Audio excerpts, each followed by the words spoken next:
समांतर अक्षों की प्रमेय जो है वो ये बात करती है कि अगर आपके पास कोई बॉडी है और उसका आपको सेंटर ऑफ मास यानी कि द्रव्यमान केंद्र पता है, और द्रव्यमान केंद्र सेंटर ऑफ मास ये है, मान लिया इससे कोई लाइन अगर पास हो रही है और इस बॉडी का मोमेंट ऑफ इनर्शिया आप उसके अबाउट जानते हैं,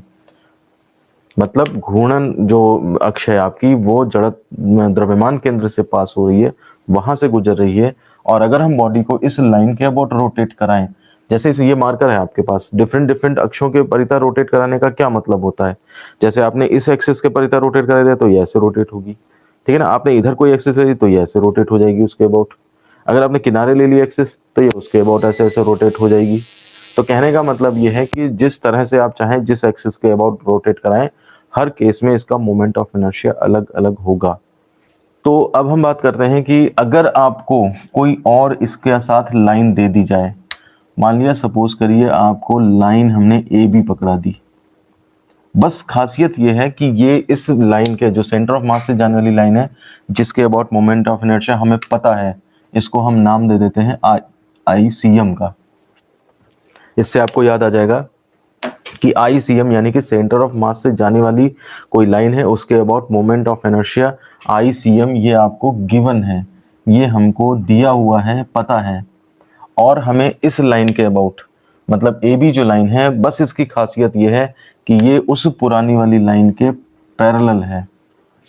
ठीक है ना। आप इसको AB, उसको चाहे आप CD मान लीजिए या A' B' मान लीजिए, जितने जैसा भी चाहें वो आप समझे। दिमाग में आपको ये रखना है कि सेंटर ऑफ मास से जाने वाली लाइन के पैरेलल अगर हम कोई दूसरी लाइन कंसीडर करते हैं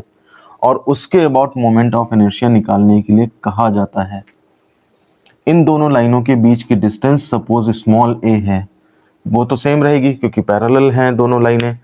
तभी नाम इसका पैरेलल अक्षों की प्रमेय, समांतर अक्षों की प्रमेय यही है कि अगर सेंटर ऑफ मास से जाने वाली लाइन के अबाउट पता है, ये इसके अबाउट ICM पता है, तो इसके पैरेलल a डिस्टेंस पे अगर कोई दूसरी लाइन हम आपको दे दें और कहें कि इसके अबाउट मोमेंट ऑफ इनर्शिया पता करो, तो वो पता कर सकते हैं आप। उसके लिए फॉर्मूला है I इज इक्वल टू, मतलब इसके about moment of inertia is equal to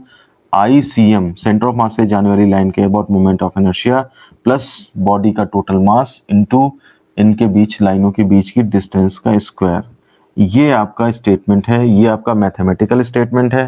ठीक है ना। और इसी को लैंग्वेज वाइज कर दें तो ये आपका थ्योरी में स्टेटमेंट आ जाएगा। स्टेटमेंट को डायरेक्ट मत रटिएगा, पहले आप ये फॉर्मूला रटिए और उसके बाद तब आप स्टेटमेंट बनाएंगे तो आराम से बन जाएगा,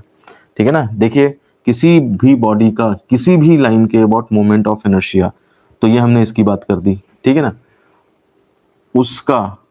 उस लाइन के पैरेलल, उस लाइन के उस रेखा के समांतर रेखा जो कि द्रव्यमान केंद्र से जाती है उसके अबाउट जड़त्व आघूर्ण, तो ये इसकी बात कर दी, तथा उस बॉडी के मास और उन दोनों लाइनों के बीच की दूरी के वर्ग के गुणनफल, देखिए मल्टीप्लाई हुआ है, गुणनफल के योग, ये भी बात आ गई, के बराबर, ये भी बात आ गई, होता है। लाइन को फिर से समझिए, किसी पिंड का किसी भी रेखा के परितः जड़त्व आघूर्ण किसके बराबर है,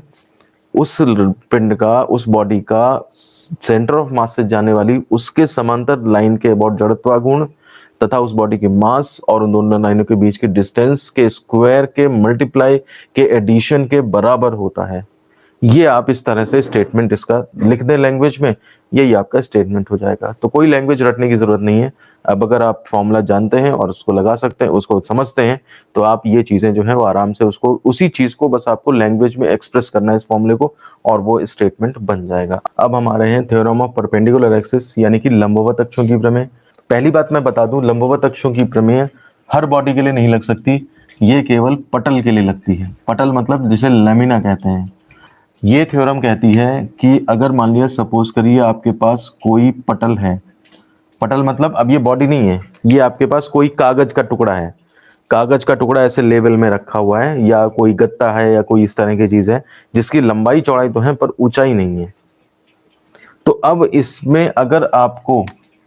हम 3 एक्सिस दे दें, ओरिजिन ये मान लीजिए ये एक्स एक्सिस हो जाए, ये आपकी वाई एक्सिस हो जाए, ये सपोज जेड एक्सिस हो जाए। अब इनके अबाउट मोमेंट ऑफ इनर्शिया मान लिया पता है, इसके about moment of inertia suppose I x पता है, इसके अबाउट अगर मैं घुमा दूं तो इसके about moment of inertia I y पता है। तो इनके प्लेन के, इस लेमिना के प्लेन के परपेंडिकुलर, आप ध्यान दीजिए, इस लेमिना का प्लेन ये हो गया, इसके परपेंडिकुलर ये तीसरी एक्सिस जो पहली दोनों एक्सिस से भी परपेंडिकुलर है, ये वाली, ये z एक्सिस, इसके अबाउट मोमेंट ऑफ इनर्शिया आप निकाल सकते हैं इस थ्योरम के थ्रू, ठीक है ना। तो इस थ्योरम के थ्रू जो मोमेंट ऑफ इनर्शिया होता है वो होता है I z is equal to I x plus I y. ये सिंपल सा स्टेटमेंट है, बहुत आसान है रटने में। देखिए स्टेटमेंट में क्या है, किसी पटल का, पटल मतलब लेमिना का, किसी उसके पटल के लंबवत अक्ष के परिधा जड़त्वाघूर्ण,